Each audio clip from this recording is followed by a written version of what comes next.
Right. Thank you, Eileen. That was lovely and very informative. Et donc, nous allons continuer avec Azouz Balagdou, qui va nous parler du Maroc, oui.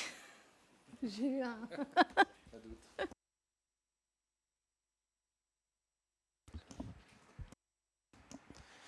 Donc merci. Je vais parler après 10 ans de déclenchement du mouvement social au Maroc. Le mouvement social au Maroc, 10 ans après son déclenchement. Alors, ce mouvement social qu'on a considéré être un lourd d'espoir. C'est bon? Alors, ce mouvement qu'on a considéré c'est un lourd d'espoir qui a fait croire à un Maroc meilleur.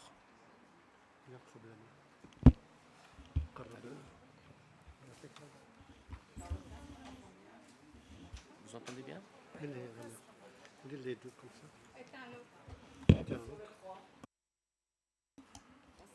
C'est bon? Ok. Donc ce mouvement social au Maroc, qu'on considère c'est un lourd d'espoir, qui a fait croire à un Maroc meilleur, libre, à 10 ans, étoffé selon certains intellectuels, pas assez mûr selon d'autres. Ce mouvement qui a démarré sur les réseaux sociaux et après forme dans la rue, n'a malheureusement pas vu la plupart de ces revendications à réaliser. Plusieurs analystes prétendent que le Maroc est une exception dans la région MENA. Alors ce n'est plus le cas. Le mouvement local est apparu à cause d'un contexte extérieur, notamment régional.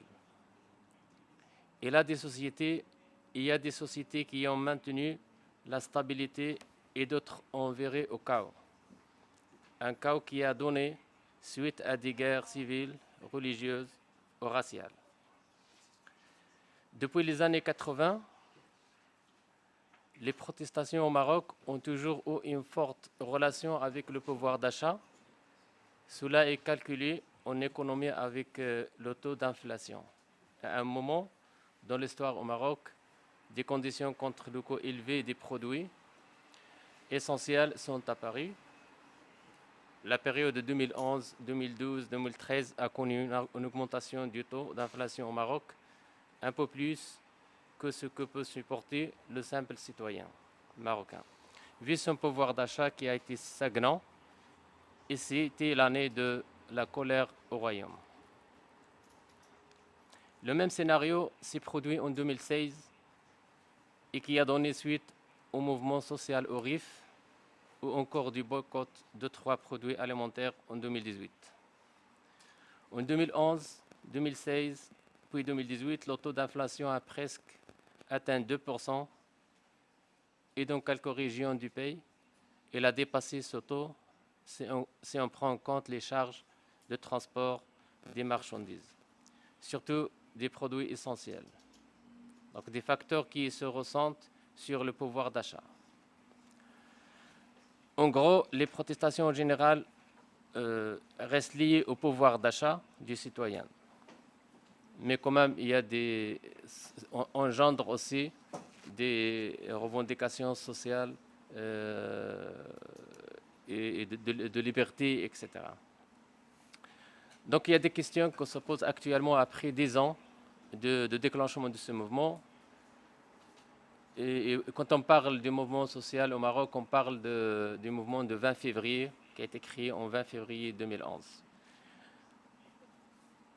La situation sociale, politique, économique ou encore démocratique des Marocains a-t-elle réalisé?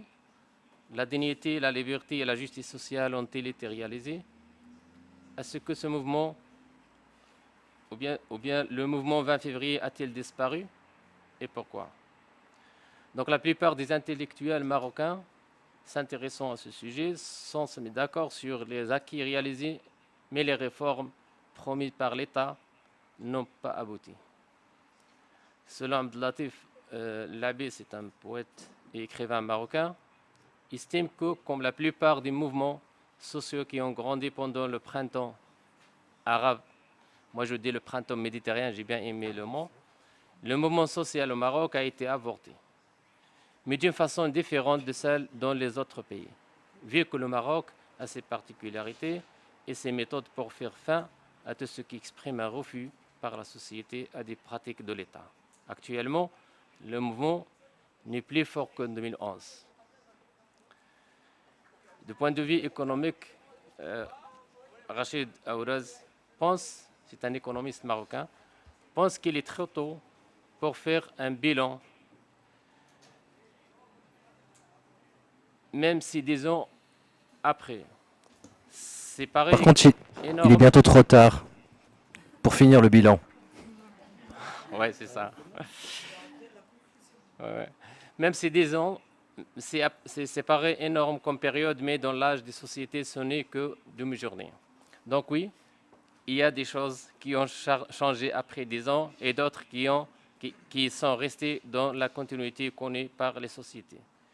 Mais il y a des choses qui ne peuvent pas changer en une décennie, 2, 3 ou même 5. Il faut des fois des centaines d'années pour les réaliser, à l'image de la Révolution américaine, la Révolution française, et même cette dernière n'a pas tout changé d'un clin d'œil. Donc l'économiste explique ainsi que tout ce qui est bureaucratique et administratif est resté intact. La Révolution française, à titre d'exemple, l'a arrêté de l'ancien système. Même chose pour ce qui s'est passé dans la région du Moyen-Orient et de l'Afrique du Nord. Et le Maroc fait partie de cette région. Merci pour répondre à la beaucoup, question, c'est... Azouz, là c'est vraiment fini. C'est 5 minutes. C'est vraiment la conclusion de la conclusion. Là. Mais la démocratie a ses limites, comme vous savez. Merci en tout cas.